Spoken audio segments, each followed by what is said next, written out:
Bom dia, quinto B. Nossa aula de hoje é no livro de português Apis.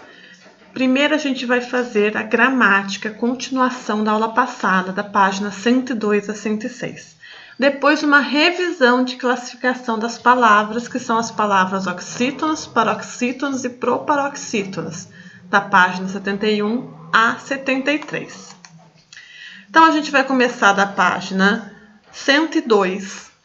Na questão 4, tem a continuação da tirinha da semana passada, da semana retrasada. Então, releia o último quadrinho.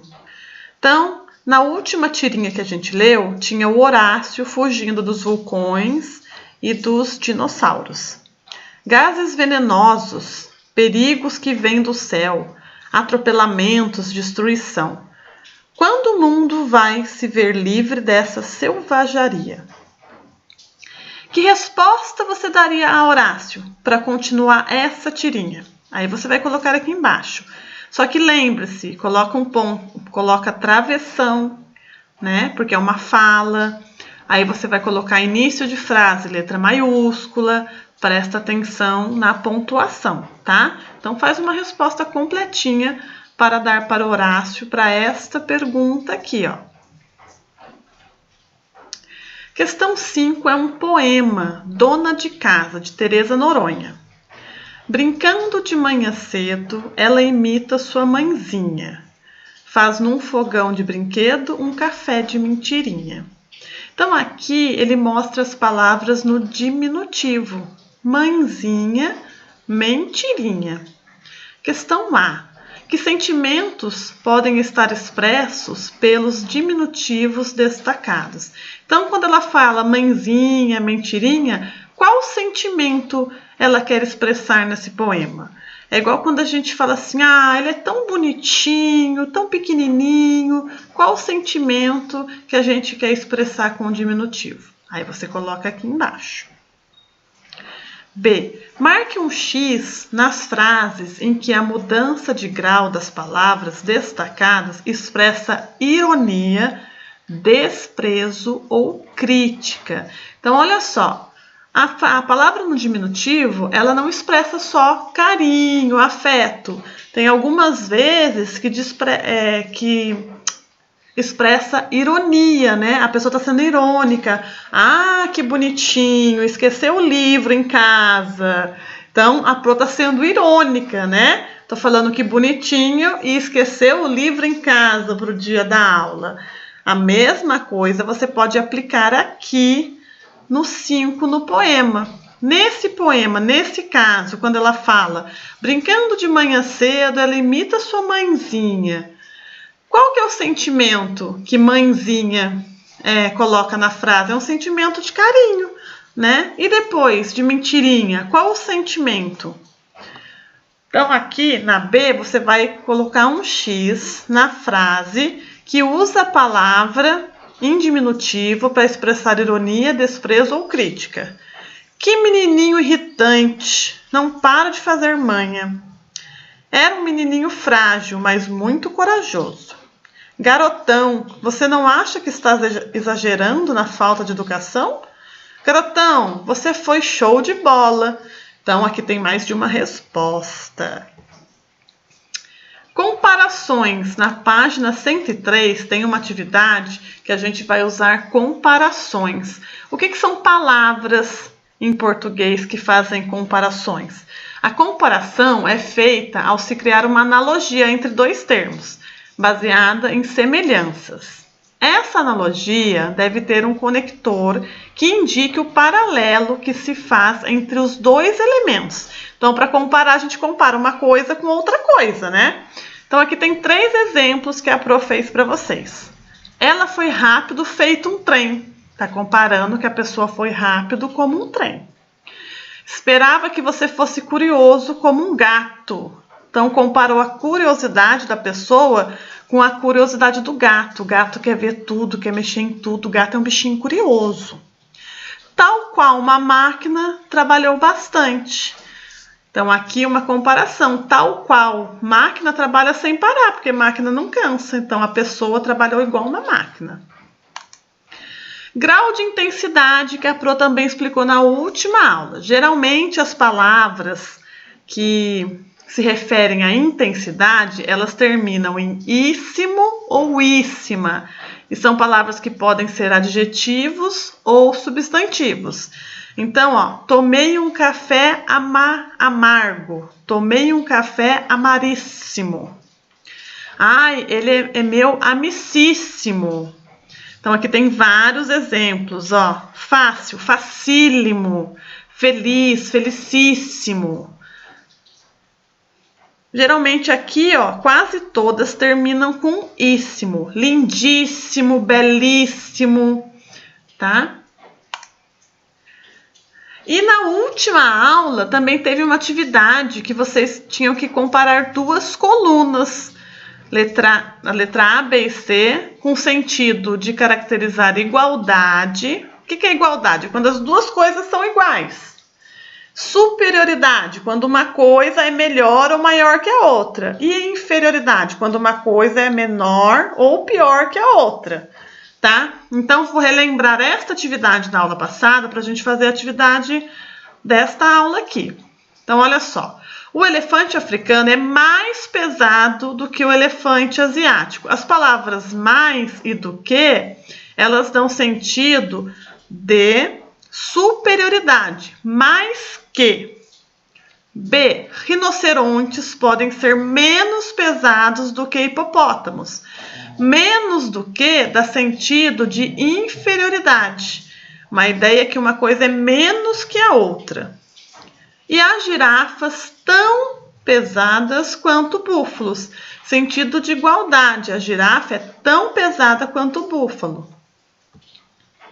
Agora, na nossa página 103, na questão 6, tem duas fotografias de animais ferozes e igualmente perigosos.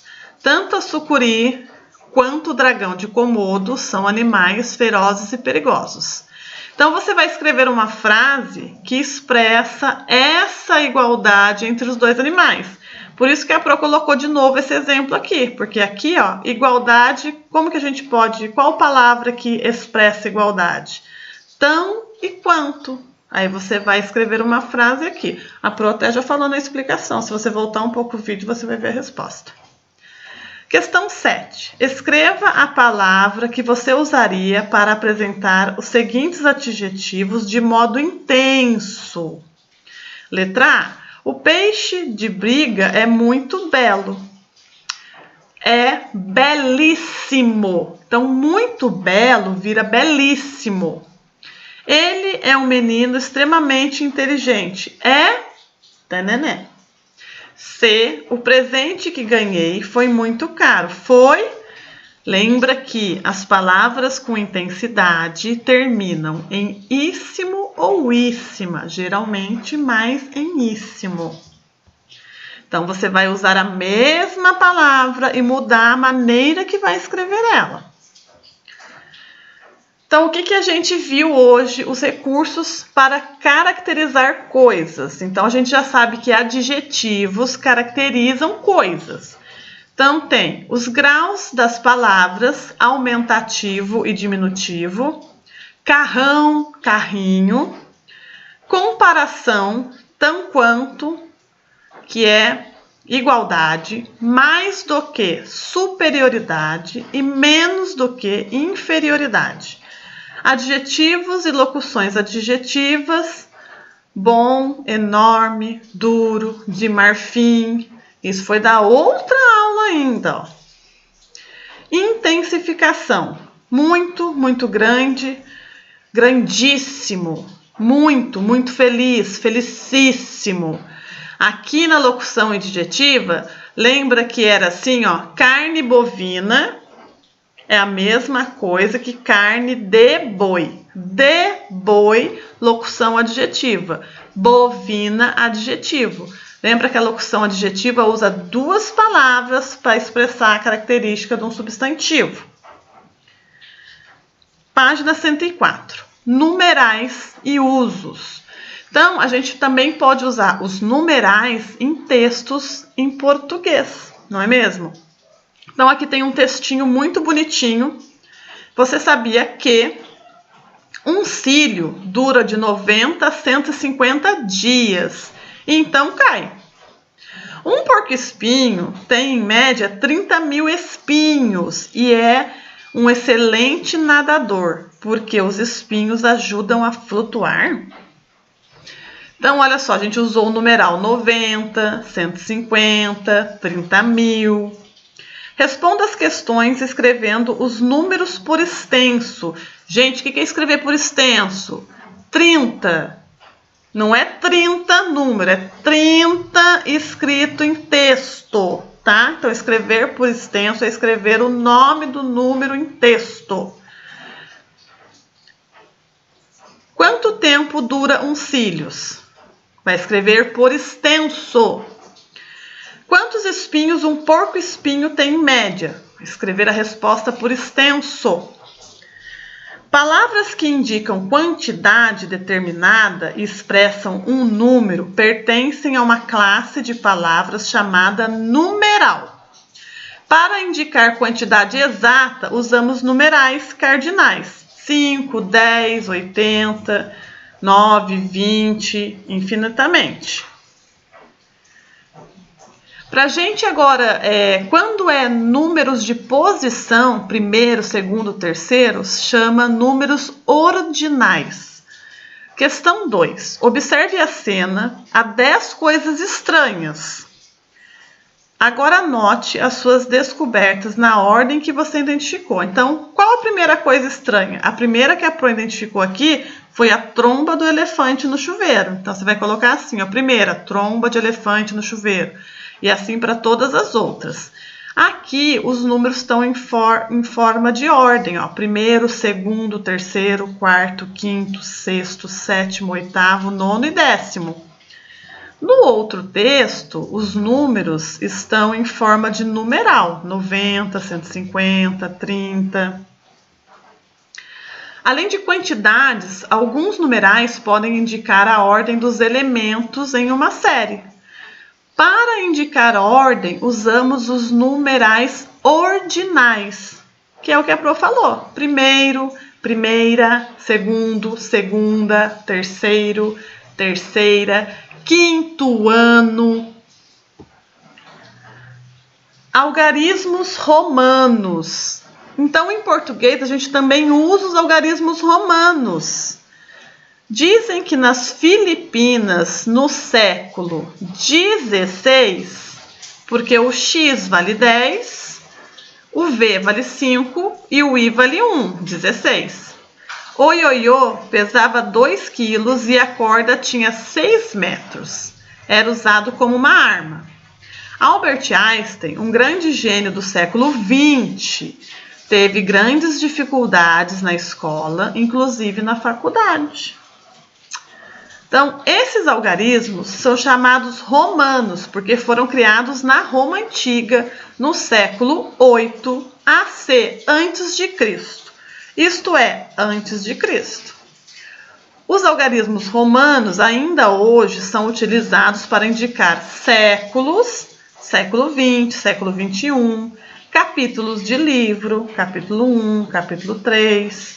Então, aqui tem a tabelinha dos algarismos romanos, olha só.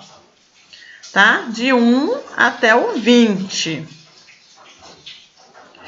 Embaixo desta página tem um desafio. Você escrever 2021 ou século 21 em algarismo romano. Tá? Super fácil. Que século que a gente está hoje? Tonacidade das palavras. A gente já viu a tonacidade das palavras, que são as sílabas fortes de cada palavra. Lembra daquela dica de chamar no portão? Então, oxítonas. A sílaba tônica é a última. Então, deixa eu pensar em uma palavra. Abacaxi. O xi é a sílaba tônica. Então, ela é oxítona. Paroxítonas. A sílaba tônica é a penúltima. Vamos ver um exemplo. Aluno. Chamei aluno no portão. Lu é a sílaba tônica, então é a penúltima sílaba, paroxítona. E proparoxítona? A sílaba tônica é a antepenúltima. Exemplo. Deixa eu pensar num exemplo aqui.